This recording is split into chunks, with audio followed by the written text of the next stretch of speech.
Salut les Tokuvors. Épisode 26 de Canada Build. On commence tout de suite sur le chapeau de roue avec, vous vous souvenez, Build qui a perdu un peu la tête en Hazard Trigger et qui essaie de buter Misora.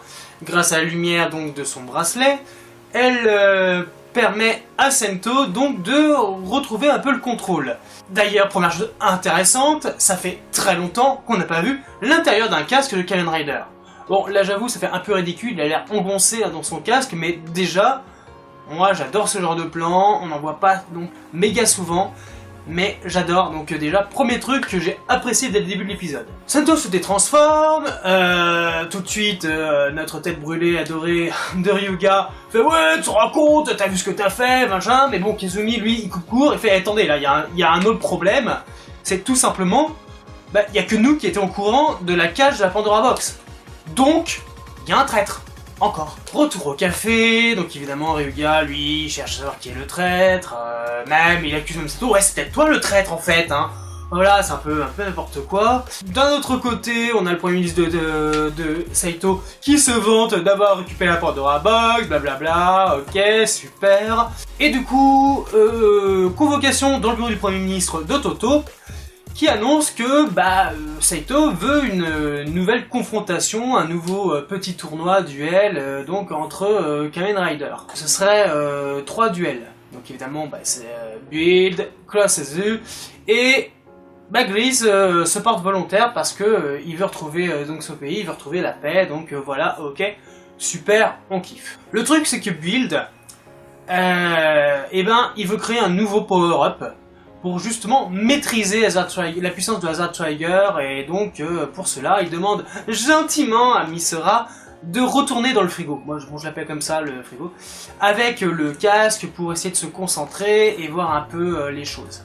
Et là on a un truc intéressant qui commence dans l'épisode, c'est intéressant et aussi intelligent, c'est-à-dire que par le simple fait où Misora se remémore les combats de Build, on a en voix off assez rigolote quoi, Sento et Ryuga qui commentent en disant ah voilà il y a tel ah c'est quand j'utilisais tel best match machin, ah ben là je suis en Kurosazu, ah je suis trop puissant machin, ok alors avance rapide, oh mais attends ça va pas, et dans cette discussion intéressante il y a ce questionnement, toujours le questionnement que nous-mêmes fans on a, qui est mais pourquoi faut toujours un truc organique, un truc inorganique, enfin voilà, c'est rapidement résumé comme ça. Enfin, qu'est-ce qui fait que les best match, ce soit ça avec ça et pas autre chose?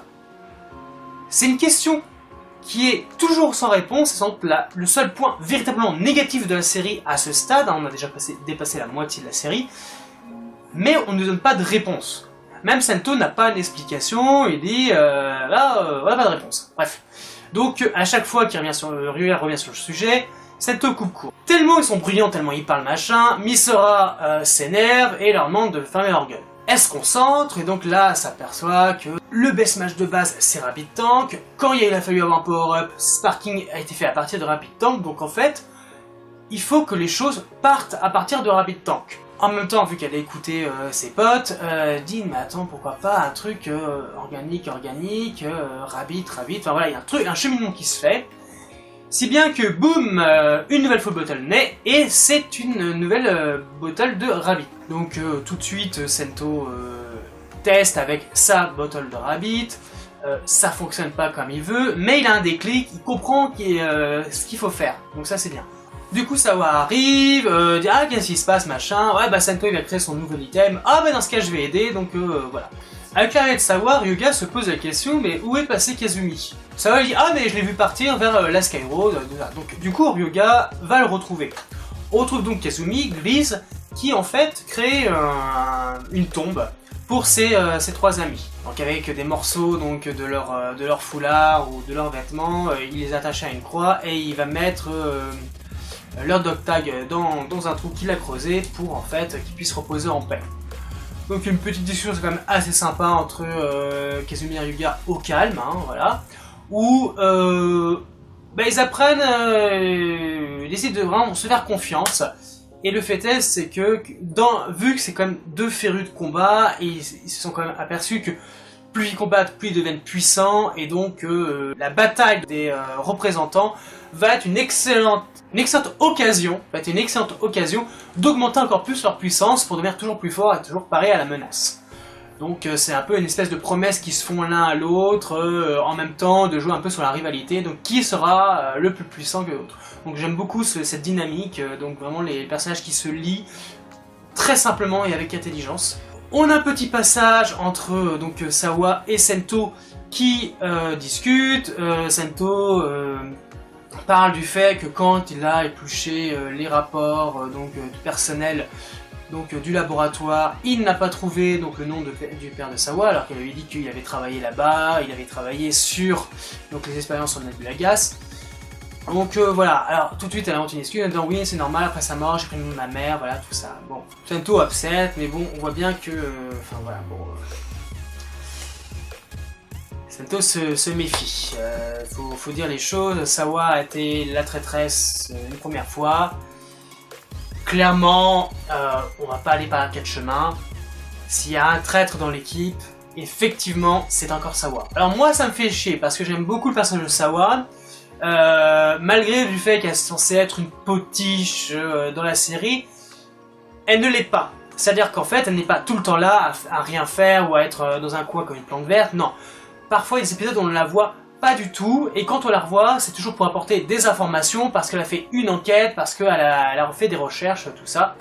Donc non, c'est quand même relativement pas mal du tout. Une semaine se passe, et on est enfin à la journée de la bataille des représentants.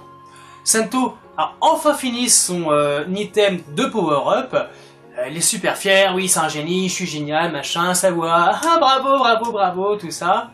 Donc du coup, il se rend compte aussi que tellement il a tapé par son travail, il est à la bourre, et que la bataille va bientôt commencer. Heureusement, la chance veut qu'il va passer en 3ème position, donc il a encore du temps.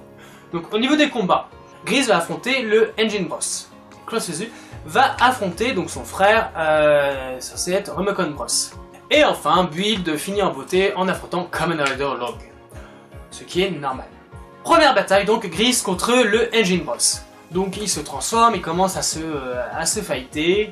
Tout pour Namba Industries, tout ça. Hop, petit flashback où on le voit lui et son frère recueillis par Namba, entraînés. On le voit lors des multiples discours, propagande jeunesse hitlérienne de Namba.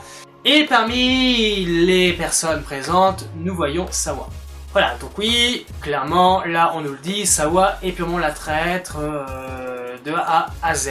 D'ailleurs, on la verra même copier les données du nouvel item de Build. Voilà, après, je vais pas vous mentir, ce n'est pas une surprise pour moi. Depuis qu'on nous a révélé cette histoire là de la jeunesse hitlérienne version Namba Industries, je pensais bien que Sawa était dans le lot. Donc voilà. Après, j'ai encore l'espoir de penser que Namba les a vraiment conditionnés et que peut-être qu'ils font pas forcément tous ça avec leur libre arbitre, quoi, avec la liberté nécessaire. Évidemment, ça c'est mon petit espoir, mais ça se trouve ce n'est pas du tout le cas. Mais bon, j'aime cette track. Elle copie les données du nouvel item de Build. Et en plus, elle appelle Namba pour dire c'est bon, j'ai récupéré les données. Donc Namba est très content. Oui, oh là là, je vais avoir encore plus de puissance militaire. Ah, pognon, pognon, pognon. Ok, bon, si tu veux, mec. Hein. En tout cas, au niveau du combat de Gris contre Engine Boss. Sérieux, Gris est un peu d'abord en mauvaise posture, mais grâce à sa volonté, grâce au souvenir, à la force que ses amis décédés lui procurent, il arrive à le battre. Mais en plus avec brio, donc ça fait plaisir. Ce qui fait pas forcément plaisir dans le camp de Saito parce que, ils ont perdu le premier match. Enfin bref. Du coup Sento arrive à la bourre, il montre son nouveau joujou, il est très content, et c'est l'heure pour Ryuga de rentrer en scène. Donc Ryuga il est sûr de lui, genre ouais, c'est bon, je vais battre le frère, ça va être simple. Et là on annonce donc deuxième combat, Canada Classe Z contre Elbros. Et là on dit quoi, Elbros c'est quoi, c'est qui? Et donc le grand frère, hein, parce que utilise les deux bottles, donc celle de son frère, donc la engine bottle, et lui utilise sa Remocon bottle, pour devenir Elbros, c'est-à-dire la fusion de leurs deux formes. Donc déjà qu'un est suffisamment puissant, 2, je pense que Ruka va avoir du mal. Mais ça on le saura dans le prochain épisode, donc n'hésitez pas à le suivre. Du coup, très bon épisode. Je l'avoue, je l'ai vu sur le tard, parce que pendant le week-end de la diffusion j'étais malade. Donc voilà, mais je ne regrette pas, c'est toujours aussi excellent. Voilà, très bonne interaction entre les personnages, la série évolue toujours avec intelligence, avec panache. Honnêtement, je l'ai déjà dit, je pense que je le redirai, mais Build est en train vraiment de devenir mon commandeur favori de la deuxième partie de l'ère Essay, de l'ère des Essay Riders. Ça fait un peu fanboy, j'avoue, peut-être que certains ne me trouveront pas objectif là-dessus, mais pour moi, Build ne souffre d'aucun réel défaut, mis à part ce questionnement de pourquoi tel full bottle va avec tel full bottle. Enfin, en tout cas, à voir, à suivre, j'ai hâte de voir vraiment la suite de la série, qui s'annonce toujours aussi génialissime. En attendant, je touche la moitié de la Pandora Box, et je vous dis au prochain épisode. Alors bye. I want you to show me how to get to know someone like you, someone like you. I want you to know me, 'cause I know then you'll see we can be true, we can be true. I want you to see what I see in us, something so real, something so real. I want you to see that this is a love that we both feel.